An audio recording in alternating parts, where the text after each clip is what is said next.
लगता है भोर हो गई। मुर्गे की बांग देते धूपन अपने भुट्टे के खेत की ओर चल देता है। तभी रास्ते में उसको लखन मिलता है। अरे ओ धूपन, जल्दी जा, तेरे खेत में नील गाय का झुंड घुसकर कब से भुट्टे खा रहा है। कोई बात नहीं लखन भैया, खा लेने दो, बेचारे जानवर कहाँ खाने जाएंगे, और मेरे भाग्य का जितना होगा भगवान मुझको दे देगा। ये है धूपन, जो कि स्वभाव से मददगार और सबसे प्रेम रखने वाला है। पेशे से वो गरीब किसान है, जो खेती बाड़ी के सहारे अपने परिवार का भरण पोषण करता है, जो कि दानापुर गांव में रहता है, जहां के निवासी आज भी घनघोर गरीबी और दुखों में जिंदगी गुजारने को मोहताज है।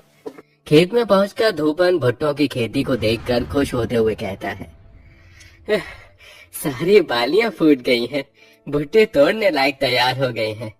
हाँ, इन्हें तोड़ लेता हूँ। बहुत सारे भुट्टे तोड़कर धूपन टोकरी में भर लेता है और दानापुर गांव में रहने वाले हर एक घर परिवार में जाकर देता है। यशोदा काकी, ओ यशोदा काकी। कौन है भाई? धूपन? हाँ हाँ काकी, मैं हूँ, जल्दी से आ जाओ। ये लो, अपने खेत की पहली फसल के भुट्टे लेकर आया हूँ। मगर बेटवा, तूने कितनी मेहनत करके भुट्टे उगाए हैं, फिर तू ये हमको क्यों बांट रहा है? इसे बेचकर अपने परिवार के लिए कर। काकी, आप भी तो मेरा परिवार हैं। मैं चाहता हूँ कि मेरे खेत के पहले भुट्टे मेरा गांव परिवार खाए। धूपन के मन में दानापुर गांव वालों के प्रति प्रेम भाव बसा देखकर बूढ़ी यशोदा की आंखें नम हो जाती हैं। तभी नंदलाल बेबस होके कहता है, भगवान तेरा घर हमेशा आबाद रखे धूपन। आज 2 दिनों से हम बूढ़े बुढ़िया ने कुछ नहीं खाया है, ये भुट्टे खा लेंगे। नंदलाल काका, अनाज नहीं था तो मुझको तो बताया होता, मुझसे जितना होता भरसक मदद करता। मेरे होते मेरे गांव के लोग भूखे सोए, मुझको गवारा नहीं है। मगर बेटा, तू कौन सा राजा आदमी है, ये गरीबी देखते देखते तो सारी उम्र बीत गई। दानापुर गांव की गरीबी कभी नहीं जाएगी। जाएगी काका, एक दिन हमारे गांव के भाग्य भी बदलेंगे। ऐसा बोलकर धूपन सबको भुट्टे बांटकर अपनी छोटी सी झोपड़ी में आ जाता है, जिसमें पत्नी और बेटी बिंदिया और चिंकी थे, और बिंदिया बेटे की आस में गर्भवती थी। अजी आ गई तुम? मैं तुम्हारी ही बाट जो रही थी, खाना परोसूं? बिंदिया, तू मेरी राह मत देखा कर, खा लिया कर।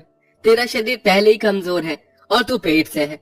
चल, एक ही में खाते हैं, और हम तीनों एक साथ खाएंगे आज। अरे चिंकी बिटिया, तू चौखट पर क्यों खड़ी है, अंदर आ जा। पिताजी, वो बूढ़ी दादी आती है ना रोटी खाने, उनका इंतजार कर रही हूँ। तभी एक मैली सी साड़ी पहने 70-80 साल की बुढ़िया, जिसके बाल पूरी तरह से पक चुके थे और चेहरे पर झुर्रियां आ चुकी थीं, वो लाठी लिए दरवाजे पर आती है। अम्मा तुम आ गई? ये लो, मैंने तुम्हारे हिस्से की रोटी पकाई हुई है, खा लो। ला ला बिटिया, मुझको हाथ में ही दे दे, मैं खाते खाते चली जाऊंगी। तभी जोर जोर से घटाएं चमकने लगती हैं और मौसम खराब हो जाता है। लगता है बरसात आने वाली है, अगर बीच डगर में फंस गई तो बुरा हाल हो जाएगा। तू दे दे, मैं अपनी कुटिया में जाके खा लूंगी। जैसा तुमको ठीक लगे अम्मा। बुढ़िया रोटी लेकर चली जाती है।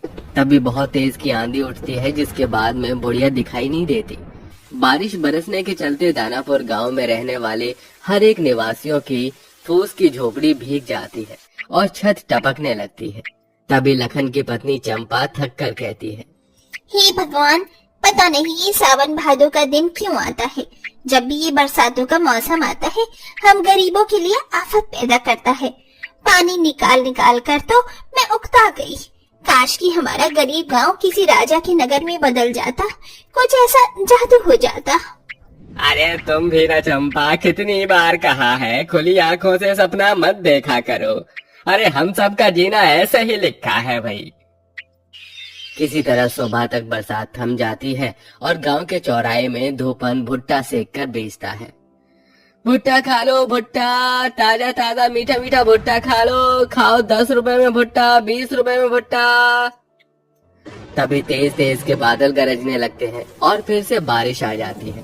तभी एक बड़ी सी गाड़ी आती है जिसमें से एक अमीर व्यक्ति भुट्टा खाने उतरता है, जिसका नाम कुणाल होता है। अरे ओ भाई, जरा भुट्टे खिलाना, नींबू नमक अच्छे से लगाना। जी बिल्कुल बाबू साहब, लगता है आप शहर से आए हैं। आज से पहले आपको इस गांव में नहीं देखा। हाँ, मैं मौसम विभाग की तरफ से आया हूँ। दरअसल दानापुर गांव में अगले सप्ताह एक भयंकर बरसात और बाढ़ के आसार हैं। पूरे गांव को यही बताने आया हूँ। ये सुनकर धूपन दुखी हो जाता है। तभी इतनी भयंकर बारिश होती है कि दानापुर की पूरी नदी में उफान उमड़ पड़ता है। बांध टूट जाता है, जिससे पानी की लहरें पूरे गांव में भरने लगती है, जिसमें मढ़ई और मिट्टी के घर में रहने वालों के घर ढह जाते हैं। सब अपनी अपनी जान बचाकर ऊंची और सूखी जमीन पर आते हैं। तो वहीं धूपन भीगते हुए अपनी जान दांव में लगाकर बचा खुचा भुट्टे भी वहीं ले आता है। पूरा गांव तबाह हो जाता है। हर तरफ त्राह त्राह मची होती है। गांव की उजड़ी दशा देखकर सब बहुत रोते हैं। हे भगवान, ये कैसा दुख संकट आन पड़ा है हमारे दानापुर गांव में। मुखिया जी कुछ कीजिए ना। इस प्रलय की स्थिति में हम क्या कर सकते हैं यशोदा बहन, सब कुछ उस विधाता के हाथ में है। शाम बीतते ही सबको भूख सताती है। पिताजी, मुझको भूख लगी है, खाना चाहिए। माँ, बाबू, मुझको भी जोरों की भूख लगी है। अरे कहाँ से ला कर दूं तुझको खाना गोलू, हमारे पास कुछ नहीं है। आप सब घबराइए मत, मेरे पास थोड़े भुट्टे हैं, बाढ़ टलने तक इसे ही चलाएंगे। औरतें भुट्टे का आटा बनाकर रोटी बनाते हैं और पूरा गांव थोड़े में थोड़ा थोड़ा सब खाते हैं। इसी तरह दिन गुजरने लगता है। लगभग 4-5 दिन के बाद थोड़ा पानी घटता है। तब वही बुढ़िया आती है। बेटा, मुझ बुढ़िया को रोटी खिला दे, बहुत भूखी हूँ, कई दिनों की भूखी हूँ। जरूर अम्मा, बैठो यहाँ। तभी गांव वाले उसको रोकते हैं। अरे बिल्कुल नहीं धूपन, ये कंगाली में अपना ही आटा गीला है, इतने ही भुट्टे हैं, पहले हम इससे अपने गांव का पेट भरवाएंगे। अरे माफ करो अम्मा, कहीं और जाकर मांगो। कोई बात नहीं बेटा, जाती हूँ। नहीं अम्मा, यहीं रुको, तुम मेरे हिस्से की रोटी खाना। इस दुख कष्ट की स्थिति में हमारे पास जो भी है मिल बांट कर खाएंगे। अब बिंदिया भुट्टों की रोटी बनाकर बुढ़िया को खिलाती है। तभी चिंकी दूर दराज पानी में भुट्टे के खेत को चमकते देखकर कहती है। पिताजी देखिए, हमारे भुट्टो का खेत कितना सुंदर लग रहा है, कितना अच्छा होता है ना अगर हमारा गांव पूरा का पूरा भुट्टो का गांव होता तो। अरे ओ धूपन की बिटिया, ये क्या बावली वाली बातें कर रही है। अरे भुट्टो का गांव थोड़ी ना बसाया जा सकता है। तभी एक चमत्कार हो जाता है और पूरा उजड़ा हुआ गांव जादुई भुट्टो के गांव में बदल जाता है, जिसमें घर से लेकर पेड़ पौधे सड़कें सब कुछ भुट्टो के बने हुए थे और दूर दूर तक केवल और केवल भुट्टो के ही खेत खलियान दिखाई दे रहे थे। तभी आंखें मिचलाते हुए लखन कहता है। अरे कहीं मेरी आंखें तो नहीं चौंधी आ गई, ये किस भुट्टो के गांव में आ गए हम सब।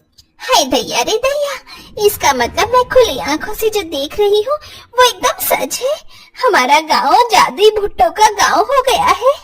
तभी एक भविष्यवाणी होती है। हाँ, आज से तुम्हारा गांव जादुई भुट्टा गांव नगरी है। यहाँ के निवासी होते हुए तुम सब खुशहाल जिंदगी जियोगे। तुम किसी भी चीज से जो भी इच्छा मांगोगे वो पूरी हो जाएगी। मगर जिस दिन भी तुमने किसी गरीब की मदद करने से दिल मैला किया तो ये जादुई भुट्टा गांव फिर से वही साधारण गरीब गांव बन जाएगा। सब खुशी खुशी अपने अपने भुट्टों के घर के अंदर चले जाते हैं, जहाँ बड़ी बड़ी आंखें करके चिंकी कहती है। पिताजी पिताजी, देखो हमारे गांव की दीवार तो भुट्टो के दानों की बनी हुई है। अब तो मेरा कुछ खाने को मन कर रहा है, मुझको गरम गरम भुट्टा चाहिए। तभी चिंकी के मांगने पर भुट्टा आ जाता है और भुट्टा आंखें खोलकर बोलता है। अरे चलो चलो, अब जल्दी से मुझको खा लो और अपनी भूख मिटा लो।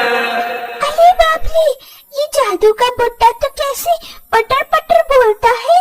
देखो पिताजी, क्योंकि ये जादुई भुट्टा गांव है प्यारी।